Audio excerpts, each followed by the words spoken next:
আমার মনে পড়ে যাচ্ছে ঠিক ১৩ বছর আগে ২০১৩ সালে আমিও যখন এই প্রতিযোগিতারই একজন প্রতিযোগী হিসেবে ছিলাম। আসলে এই সময়টা খুবই রোমাঞ্চকর। একজন প্রতিযোগী সে সারা বাংলাদেশ থেকে হাজার, হাজার প্রতিযোগীদের মধ্য থেকে ৩০ জনের মধ্যে আসতে পারে। এটা আসলেই তখন আমরা বুঝতে পারিনি যে এটা কতটা কঠিন ছিল। আলহামদুলিল্লাহ। আমার এই সুযোগটা পেয়ে খুবই ভালো লাগছে যে আমি বর্তমান প্রতিযোগীদের সাথে একটু সময় কাটাতে পারছি।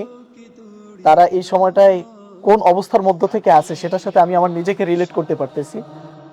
সে পথে আমাদের আহ্বান। তো ফুল টাইম আমরা একটু কোরআনের দিকেই আমাদের কনসেন্ট্রেশন রাখবো এবং চেষ্টা করব অন্য কোনো দিকে যেন মনোযোগ চলে না যায়। ঠিক আছে? এবং যে অবস্থায় আছো তুমি যেভাবে একটু তেলাওয়াত শুনেছো তোমার কাছে যেভাবে শুনলাম, অবশ্যই এই এখন যেভাবে রিল্যাক্সে তেলাওয়াত করছো ক্যামেরার সামনেও ঠিক সেম ভাবে তেলাওয়াত করবা ইনশাআল্লাহ। পিএইচপি কোরআনের আলো, পিএইচপি কোরআনের আলো।